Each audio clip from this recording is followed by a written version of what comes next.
Welcome to the IVM Podcast Network.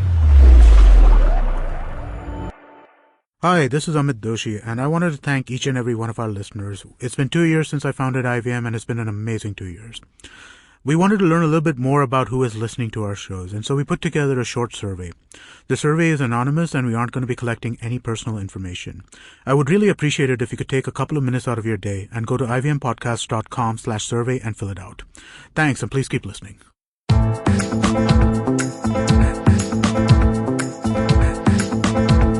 You're listening to the Paodcast, presented by the Daily Pao.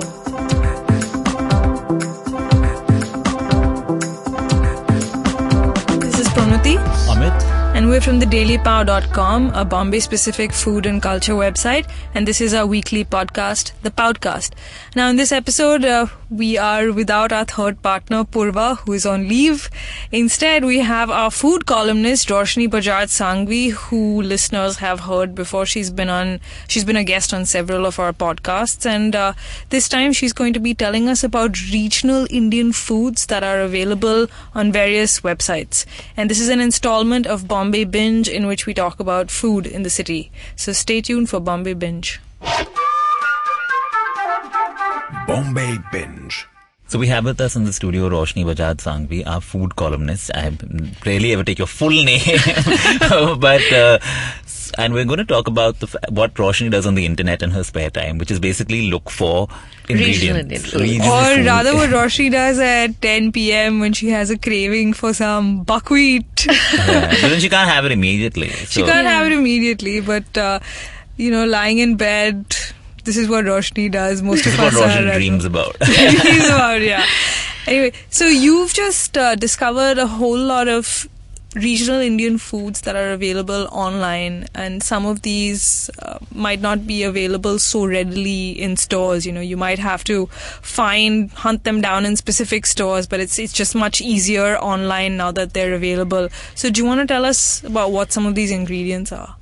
Yeah, so I think it kind of started with me finding ragi poha online, which is basically poha made out of ragi grains instead of rice. Right. And that and jowar poha, and both were utter revelations. I don't enjoy rice poha as much, as beautiful as it is, and when you want rice poha, it is amazing. But for breakfast, I want to have ragi poha or jowar poha, and I started because why? They're healthier? They're healthier, the texture is different. It's like this nice, fluffy, nutty, earthy flavor, which sort of picks up the flavor of whatever you add in the pan with it. It's entirely different from rice poha because it's an entirely different grain. It's a millet. So, one, I didn't know ragi poha existed. Second, I found it online quite by accident. And then what were you Googling? I was Googling. Actually, I wasn't Googling anything. I was Something just browsing. very embarrassing. No, I was just browsing online to look at the different kinds of fun poha recipes. Ragini MMS and ragi poha. Hi everyone, my secret's out. I was basically looking for fun poha recipes, and then I was looking for healthier foods to have for breakfast and things like that. And then I discovered,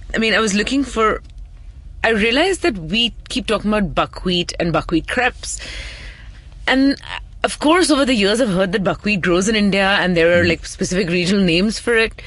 But then I had no idea that Amazon.in sells buckwheat and calls it by its Indian name. So you can look for buckwheat and then you land up with a result that says just Fafar Kuttu, for example. I had no idea that it's called that. And then I started digging deeper into Amazon.in. I found that there is a whole bunch of regional fish pickles available, chicken pickles available, a whole bunch of non-vegetarian pickles available. There are also other websites, if you're not looking at Big Basket and Amazon.in, which are the usual suspects.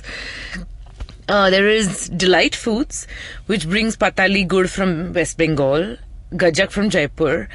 Its drop-down menu sort of lists half the states of India. It sells Kheer Mohan from Orissa, which is the brown rasgullas, stick jaws from Uttarakhand. And the fun part of this is that when you click on the item before you add it in your basket, there's a little story telling you about the product, which is either a snack or a sweet or an ingredient.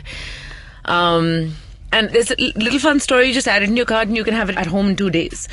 Okay, delight, I must ask, is it D-E-L-I-T-E or is it G-H-T. Wow, This they're is all like, proper. Let us not be offended So by now their you don't spellings. have to wait for relatives to come from various parts of the country. You could just buy this stuff online. No, you don't even need relatives. You don't need to stay You friends. don't need relatives at all. You don't even do away with them. You don't even need to stay friends with people you don't want to stay friends with because they supplied your gajak. Oh wow, that's amazing. Gajak ka hai din.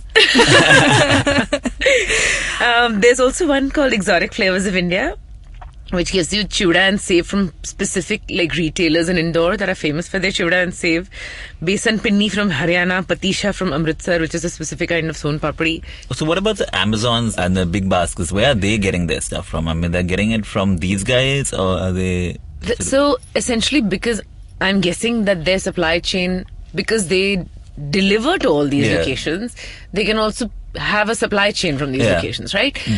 So for example, getting like oily puliodhare paste from a specific place in Bangalore also ensures that it doesn't spoil because there's enough salt and oil in it. Or you can get a dry powder which is without oil or salt, and that will not spoil. You can get tinned sort of rasgullas from a place that sells it open and then also happily tins it and gives it to you. If you want to travel with it, say for example to the US, and if Alfonso mangoes can go to the US, then I guess these foods should be available within, like there are lots, you can educate yourself in regional Indian foods simply by ordering from these websites. So I mean, what all have you ordered? I have ordered bisibile powder, I have ordered chicken pickle, I have ordered puliodhare mix, I have ordered buckwheat, both the flour and the groats. I have ordered whole black buckwheat to take to my atta fellow and get him to grind it so that I know it's 100% like pure. I have ordered ragi poha, jawar poha. I have, I mean, I ordered Pretty a much bunch the of things. entire inventory. Now you've also traveled a fair bit around the country, so you've eaten these things also in places where they're native from, right? Some of them. So I mean, how would you compare the product that you're buying to what you've eaten at the source place? So there's this thing about My question is, are you getting the real stuff? So there's this thing about authenticity where you sort of know that the flavors are true to the region. The ratio of the flavors, or if one or two ingredients have been left out, that also differs from household to household. So I'm guessing, if like K.C. Das's son papdi is more famous than, I don't know, Sweet Bengals, is because K.C. Das has a different recipe, but it's still son papdi. So, Right.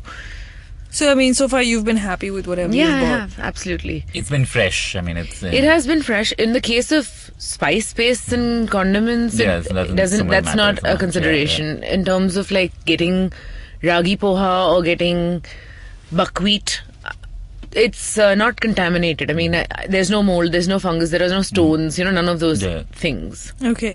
And I mean, what have you done with these things? Have you tried cooking them? Have you tried any interesting? Poha I had pretty much for breakfast every day for a whole month. And did you make it the same way poha is generally made? When I started out, and then eventually I started like having fun with it. So once I cooked ragi poha, which is used in Karnataka and some of the regional dishes, so I mixed up with puliodhare powder, for example, and I made a sort of puliodhare with ragi poha. Then I made it like fully Maharashtrian poha. Then I had it with tomato gravy, which is how Sindhis sometimes make upma. So I've experimented a fair deal. I'm guessing it'll work really well even with like milk and sugar as a porridge. Right. Yeah. And what about the buckwheat? The buckwheat, I have made the groats, which is cooked in the regular Because porridge I remember, style. I mean, I'm not very knowledgeable about food ingredients, but some time ago there was this hue and cry because Suzette, which makes buckwheat crepes, their shipment of buckwheat stopped for some reason. And they couldn't serve buckwheat crepes, and I think that was the first time a lot of people had even heard of buckwheat. But you're saying that it's grown in India. It's grown in India. It's got an Indian name. I mean, it's got names in different languages across India. Right. Fafar Kuttu. Fafar Kuttu. And we've also sort of talked about some of this before, because there are also people who are sort of farming these. We talked about the reverse, where you would get like these exotic foreign ingredients that are being grown here, right? Yeah. So, do you think that these are these really small scale people that are sort of using the power of the internet to get, or because like people like K.C. Das and all are like known nationally, but like some of the more rare stuff? So, when I was writing my column about super exotics being grown in India, the purple corn column, at that time when I spoke to Namit Modikurti, who's one of the founders of First Agro, several times when I called him, he would tell me, I'm in this little village in Himachal Pradesh looking for this particular kind of rice or this buckwheat. Apparently buckwheat has been a traditional food in India for a while. Ragi, of course, has been. We just don't know about it because we're living in Bombay. But several tribes, for example, have used buckwheat traditionally. Okay, and there's an interesting parallel to be seen in the Indian food scene, the modern Indian food scene in Bombay. For example, if you look at a restaurant like the Bombay Canteen, or Mask for that. Or Mask. I mean, we've had Thomas Zacharias, who's a chef at Bombay Canteen, on the podcast, and we've talked about how they use regional Indian produce in their food, and very often it's stuff that you won't normally find in Indian restaurants, Right. So this is an interesting parallel. I mean, what you're talking about, ingredients that are now available to us so readily that weren't at one point. Yeah. Like now you don't have to go hunting for, buckwheat or whatever. You can just get it at the click of a mouse. Yeah. So it's interesting, it's a good time, I guess, for experimenting with Indian food, because so much of it is readily available. So what I have found so far has been shippable stuff. Right. It's not wet produce. It's Right. not fruits and vegetables. Your market is still your best bet unless you have a supplier who's able to send you, for example, fiddlehead ferns from Assam, which is again a traditional food. Yeah. And they sell, you go to New York and Dean and DeLuca, and you'll get half a pound of fiddlehead ferns for $25. And over Right. here it'll be nothing in comparison. Yeah. And the way that we prepare it is very different from the way it's prepared abroad even. For example, if you go to Gitika Saikia's pop-up, she has a dish of fiddlehead ferns. I mean, in fact, I was in Assam a couple of years ago, and on the road to Arunachal, and we stopped at this roadside place and had a thali meal, and one of the condiments was stir-fried fiddlehead ferns. Yeah. And I mean, people who are familiar with fiddlehead ferns think it's something exotic when it's practically it grows everywhere in Assam. Pretty much grows wild. Yeah, And yeah. they're so pretty and they're delicious and they're very good for us. Yeah. We may not have access to that, but having said, Mask and the Bombay Canteen have wet produce suppliers. We have access to as much dry produce, spice mixes, pickles, that we want. Right. We don't need to even deal with another person. Right. We don't need to pick up a phone and order it. Right. And so what's next on your agenda? I mean, do you have your eye on other products that you intend to buy?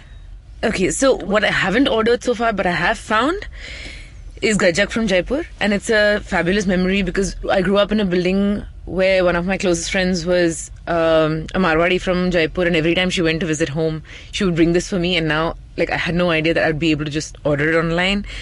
I do want to try the pepper and the garlic safe from Indore. Right. I'm a huge fan of condiments, so there's 5 podis, including a garlic podi, that I have an interest in. I don't think my kitchen is ever going to be without ragi poha ever again. Yeah, I mean, there's a whole bunch of stuff. Okay. So Roshni, thanks for being on the show and educating us about these websites, I guess. Yeah, I mean, it's I'm always an definitely educational podcast whenever you come on. Yeah, whenever you come on, because really, we have no idea about these things half the time. And check out these sites. They are Delight Foods, Exotic Flavors of India, Big Basket, and Amazon.in. Okay, and Roshni will be writing about these websites and the stuff available on them in a column for us very soon, so look out for that. And we'll see you next week. For more on what's happening in the city, read thedailypao.com. Also subscribe to our newsletter on the website. Follow us on Facebook, Twitter, and Instagram. We're The Daily Pao. And you can find this podcast on the Indus Vox Media SoundCloud page, as well as iTunes, Stitcher, and TuneIn.